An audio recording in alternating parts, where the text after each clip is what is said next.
Welcome back. As you can tell, based on the intro, we have a little bit of change in the music for this week's fly. That music is done by a co-worker of mine, Ben Dar. Phenomenal guitar player, phenomenal musician. I don't know if there's an instrument that he can't play, but we're going to put a link up to his channel. So for you guys that are you music lovers out there, go check his stuff out. But we're going to start doing, or we're going to attempt to do something new for the more advanced tyers out there. We're going to speed through a lot of videos, especially like the streamers and stuff like that, and just have some music in the background and run through the flies as quick as possible. But I want the staple of this channel to be the full tutorials and, you know, the tying tips. I've only done one of them so far, but there's going to be more to come. And then some underwater stuff. I'm still working out the bugs on that one, but maybe eventually we'll get into doing some underwater stuff with some of the flies. But like I said, I want the majority of this channel to be the full tutorials. I wish that I had something like this when I first started tying. First off, we didn't have internet when I first started tying, so kind of eliminates that. But I had books, and you know, my cousin Darren and my cousin Tim, so that was my way of learning there, was through those guys, and then going to shops, taking a look at flies, taking them home, ripping them apart, figuring out what materials were used and everything. But anyhow, long story short, we're going to keep the majority of the videos like this, but we are going to try and do some, you know, with Ben's music. We're going to try and do something a little bit different, so there's something to look forward to there. But for this week's fly, let me try and get centered to where that looks better. For this week's fly, we're going to go with a Hare's Ear Nymph.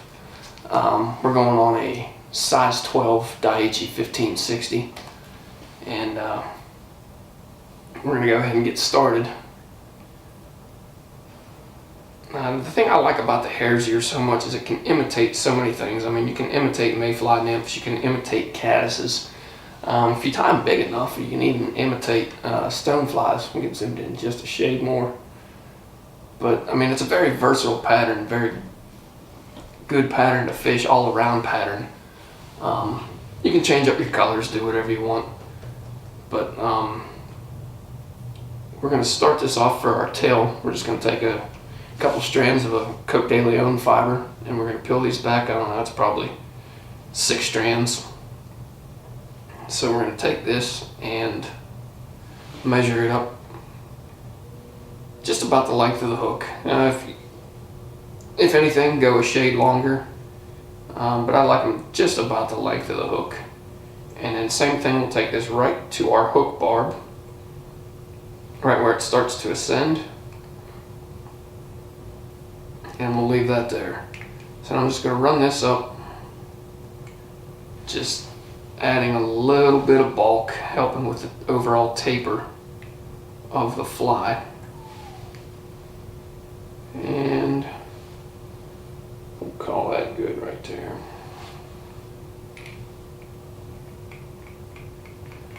For the thread, just the same as the pheasant tail. Like I said, I almost always use this rust orange or burnt orange, whatever you want to call it. I almost always use that for my nymphs. I don't get too specific on them. Every once in a while I will, but only on certain patterns. So next we're going to take, for a rib, and I know the original was a gold ribbed Hare's Ear. I just like the brass a little bit more, or the copper. So we're going to take that. It's just a size small ultra copper wire, and we're going to go ahead and tie that in.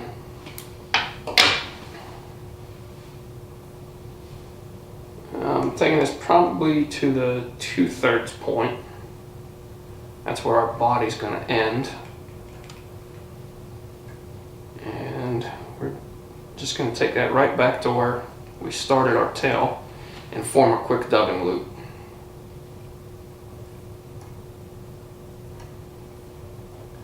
And then take your thread to about the 2/3 point, right about where you left off with your wire, right about here. So we're going to just leave that right there and grab our tool and throw a quick half hitch in.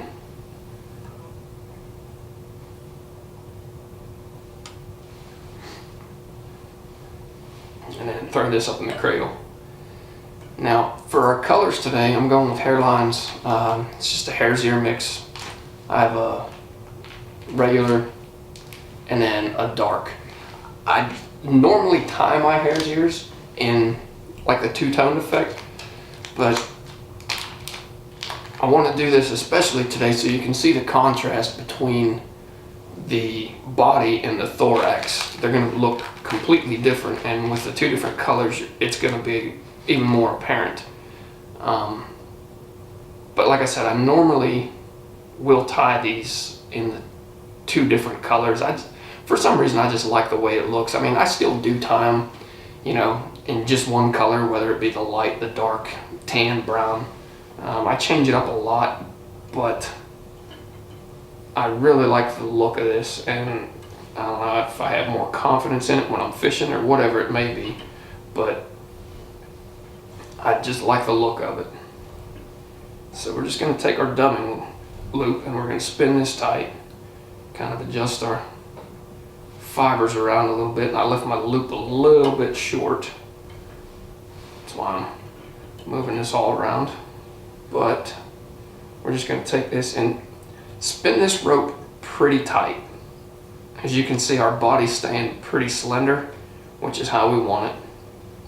And we're just going to take that right to our 2/3 point.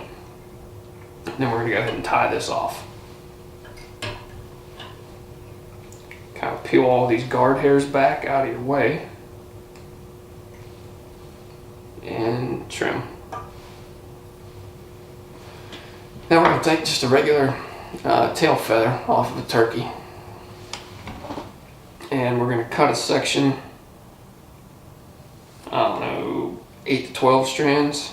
I'll show it here once I cut it off so you can get a gauge on how thick it is.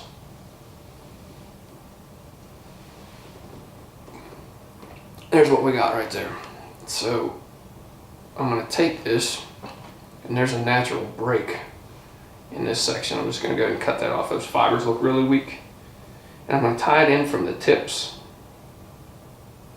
right up to the eye of the hook for just a little bit of added bulk. And I'm going to stop short right there so it's laying right over top of my hook shank. And I'm going to take this back even a little bit further. That way I know everything's covered up. And then we're going to do another dubbing loop. Now, the reason for doing the two different colors on this is, like I said, one, I really like fishing the two different colors. I like the look of it. But I want you to be able to see the contrast in the taper that we have, because you want your body more slender than your thorax. You can do this fly a lot quicker without doing the dubbing loop, but then you wind up, if you want it to look good and you want to have still the leg effect and everything, you're going to wind up going through with your bodkin or whatever it may be, a dubbing brush, and just kind of picking stuff out. And overall, it doesn't look as good as what the dubbing loop does to me, so I do all mine this way, and it really doesn't take that much more time. This fly would have been done a long time ago if I hadn't been talking. So we're going to take a little bit more for our dark, and we're going to leave this pile in here. We're going to leave that clump in, and when we spin our tool, let me zoom out just slightly. When we spin our tool, we're going to keep this looser than our body. And I got way ahead of myself here, so I forgot my brass. It's alright. Let me get that out of the way. Here I am sitting there talking and running my mouth and forgetting parts of the fly. Everyone was probably watching the video and like, hey, Why is that brass still hanging out? But anyhow, there we go. No file. Just go ahead and cut that off. So anyhow, back to where we were.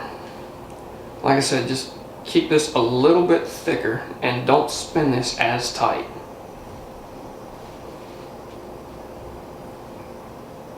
You can see we have a nice loop right there. So we're going to zoom back in.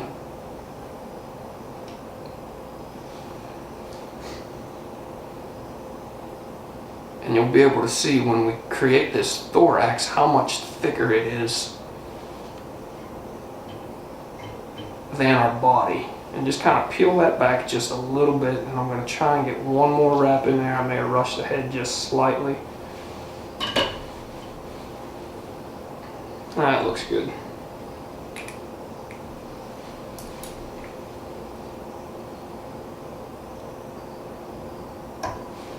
And go ahead and trim off your excess. And you're going to take your turkey feather and lay this right over the top. Go ahead and pull it tight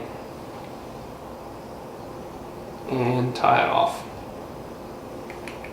So get about 3 or 4 wraps in there, pull it back, get a wrap around the eye.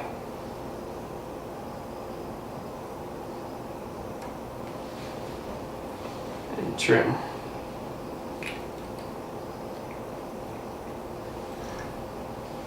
And grab my whip finisher.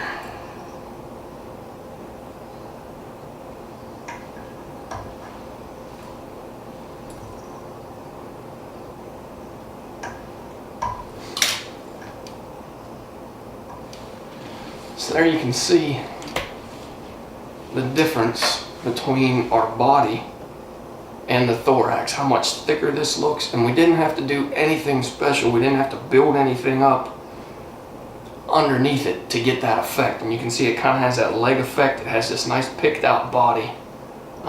It just looks really good overall in my opinion. I could go through and trim up some of these hairs, but I'm not really worried about it. When it gets wet, this fly almost looks like it comes to life just with all the guard hairs and everything sticking out. But there you have it, minus the air on wrapping the rib. We have a pretty smooth fly on this one, on this video. So if you guys have any questions, comments, as always, shoot them to me. And like I said, look forward in the next couple of weeks. Hopefully, it's going to test my editing skills. But we'll get some of Ben's music on here and have some quicker videos for the more experienced fly tyers. So thanks again for tuning in, and we'll catch you next week.